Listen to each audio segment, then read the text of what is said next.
नमस्कार विद्यार्थियों। आज हम एक नया अध्याय प्रारंभ कर रहे हैं जिसका नाम है समानता या इक्विलिटी। इसके अंतर्गत हम आज अध्ययन करेंगे कि समानता किसे कहते हैं, समानता की क्या परिभाषा होती है। समानता को स्वतंत्रता के समान ही महत्व दिया जाता है। इसे लोकतांत्रिक व्यवस्था की आधारशिला माना जाता है। बिना समानता के लोकतांत्रिक व्यवस्था की परिकल्पना भी नहीं की जा सकती है। यह 1668 की इंग्लैंड की गौरवपूर्ण क्रांति, 1776 की अमेरिकन क्रांति तथा 1789 की फ्रेंच क्रांति का मूल आधार भी रही है। इसे लोकतंत्र की मुख्य विशेषता के रूप में स्वीकार किया जाता है। समानता के सिद्धांत का सर्वप्रथम वैज्ञानिक ढंग से प्रतिपादन करने का श्रेय सामाजिक समझौता के मुख्य प्रतिपादक जॉन लॉक को है। उसने स्वतंत्रता की तरह ही समानता को भी मानव का प्राकृतिक अधिकार माना है।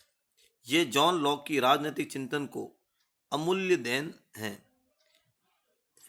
इस तरह से जॉन लॉक ने पहली बार समानता के सिद्धांत का प्रतिपादन किया।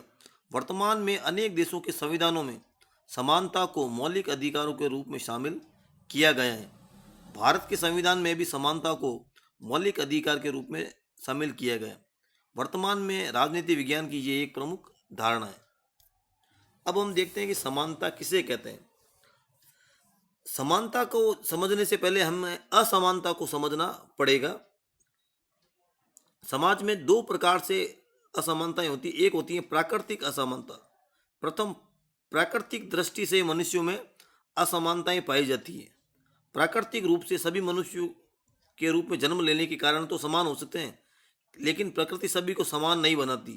रंग, रूप, बुद्धि, शक्ति, नस्ल के आधार पर उनमें असमानता पाई जाती है। कुछ मनुष्य शक्तिशाली होते हैं, कुछ कमजोर होते हैं। अतः प्रकृति से ही मनुष्य में असमानता पाई जाती है। द्वितीय, समाज में भी असमानता की स्थिति पाई जाती है। सामाजिक परिस्थितियों के कारण भी असमानताओं या विषमताओं का विकास होता है। मान लीजिए किसी के पास बहुत अधिक पैसे हैं, तो धनिक या अभिजातीय वर्ग के लोग बुद्धि, बल, प्रतिभा में कम होते हुए भी निम्न वर्ग के बुद्धिमान, बलवान, प्रतिभाशाली व्यक्तियों की तुलना में श्रेष्ठता प्राप्त कर लेते हैं। अतः समाज में प्राकृतिक तथा कृत्रिम रूप से असमानता का होना अस्वाभाविक नहीं है। इसीलिए अरस्तु कहते हैं कि सभी मनुष्य समान नहीं होते। कुछ योग्य तो कुछ अयोग्य, कुछ बुद्धिमान तो कुछ मूर्ख होते हैं।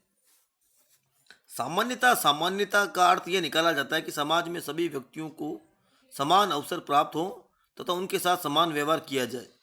लेकिन समानता का यह वास्तविक अर्थ नहीं है। अतः समानता का वास्तविक अर्थ जानने के लिए हमें विद्वानों की परिभाषाओं को समझना होगा। प्रथम परिभाषा दी है हेराल्ड जे लास्की ने। हेराल्ड जे लास्की कहते हैं कि समानता का ये अर्थ नहीं है कि प्रत्येक व्यक्ति के साथ एक जैसा व्यवहार किया जाए अथवा प्रत्येक व्यक्ति को समान वेतन दिया जाए। यदि ईंट ढोने वाले का वेतन एक प्रसिद्ध गणितज्ञ या वैज्ञानिक के बराबर कर दिया जाए तो इससे समाज का उद्देश्य ही नष्ट हो जाएगा। इसलिए समानता का यह अर्थ है कि कोई विशेष अधिकार वाला वर्ग न हो, सबको उन्नति के समान अवसर प्राप्त मिले। 1789 में फ्रांस की नेशनल असेंबली द्वारा मानव अधिकारों की घोषणा में समानता का अर्थ स्पष्ट करते हुए कहा गया, अधिकारों के संबंध में व्यक्ति स्वतंत्र और समान रूप से पैदा होते हैं, जो सार्वभौमिक सत्य हैं। संयुक्त राज्य अमेरिका की स्वतंत्रता की घोषणा में भी कहा गया, हम इन सत्यों को स्वयं सिद्ध मानते हैं कि सभी व्यक्ति समान बनाए गए। डेविड स्पिट्स नाम के विद्वान कहते हैं कि समानता का अर्थ यह है कि सही स्थान पर सही व्यक्ति होना चाहिए। हम एक और परिभाषा डॉक्टर इकबाल नारायण की देखते हैं। इकबाल नारायण का कहना है, समानता का तात्पर्य ऐसी परिस्थितियों के अस्तित्व से होता है जिसके कारण सब व्यक्तियों को व्यक्तित्व के विकास के समान अवसर प्राप्त हो और इस प्रकार उस असमानता का अंत हो जिसका मूल सामाजिक वैषम्य हो। तो इन परिभाषाओं के आधार पर हम समानता क्या है इसको हम स्पष्ट कर सकते हैं। समानता का वास्तविक अर्थ है एक जैसे लोगों के साथ एक जैसा समान व्यवहार किया जाए। समाज में प्रत्येक व्यक्ति को अपना विकास करने के लिए समान अवसर प्राप्त हों। समानता की अवधारणा राज्य तथा समाज में सभी व्यक्तियों के साथ निष्पक्षता के साथ आचरण करने की मूल भावना पर आधारित है। जाति, धर्म, भाषा, लिंग, संपत्ति, नस्ल, राष्ट्रीयता के आधार पर व्यक्ति व्यक्ति के बीच भेदभाव नहीं किया जाए। समानता का आशय है कि मानव गरिमा तथा अधिकारों की दृष्टि से सभी समान हैं। समाज में प्रत्येक व्यक्ति का समान महत्व है क्योंकि सभी परमात्मा की संतान। समानता के इस अर्थ को हम सकारात्मक अवधारणा भी कह सकते हैं। तो संक्षेप में अगर हम कहना चाहें समानता क्या है कि समाज में प्रत्येक व्यक्ति को अपने व्यक्तित्व के विकास के लिए समान अवसर प्राप्त होने चाहिए। अब आगे हम देखते हैं समानता के क्या लक्षण होते हैं। समानता के अर्थ, परिभाषा तथा इसके स्वरूप का विश्लेषण करने पर इसके कुछ मूलभूत लक्षण सामने आते हैं। प्रथम है, सभी मानव प्राकृतिक दृष्टि से समान नहीं है। समानता से हमारा अर्थ ये नहीं है कि सभी मानव प्राकृतिक दृष्टि से समान है, उनमें नैसर्गिक दृष्टि से असमानताएं पाई जाती हैं। दूसरा है, राज्य द्वारा सभी व्यक्तियों के साथ समानता का व्यवहार। समानता से तात्पर्य है राज्य द्वारा सभी व्यक्तियों के साथ समान व्यवहार किया जाए। राज्य संपत्ति, जन्म, नस्ल, भाषा, रंग तथा धर्म के आधार पर किसी व्यक्ति के साथ भेदभाव नहीं करता। तीसरी बात है, राज्य द्वारा सभी व्यक्तियों को विकास के समान अवसर प्रदान करना। समानता से आशय उस अवधारणा से लगाया जा सकता है कि जिसमें राज्य बिना किसी भेदभाव के सभी नागरिकों को विकास के समान अवसर उपलब्ध करवाता है। राज्य सभी के साथ निष्पक्ष व्यवहार करता है तथा उनके साथ अवसर की समानता के आधार पर व्यवहार करता है।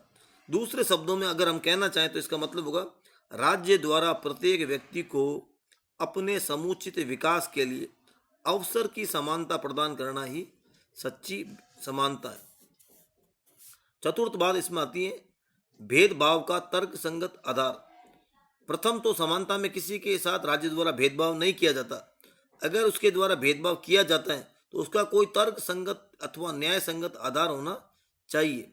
उदाहरण के लिए हम दे सकते हैं कि राज्य पिछड़े तथा कमजोर वर्ग के विकास के लिए विशेष सुविधाएं या व्यवस्था उपलब्ध करा सकता है। इससे समानता का आनंद नहीं होता। और अंतिम बात है, विशेषाधिकारों का अभाव।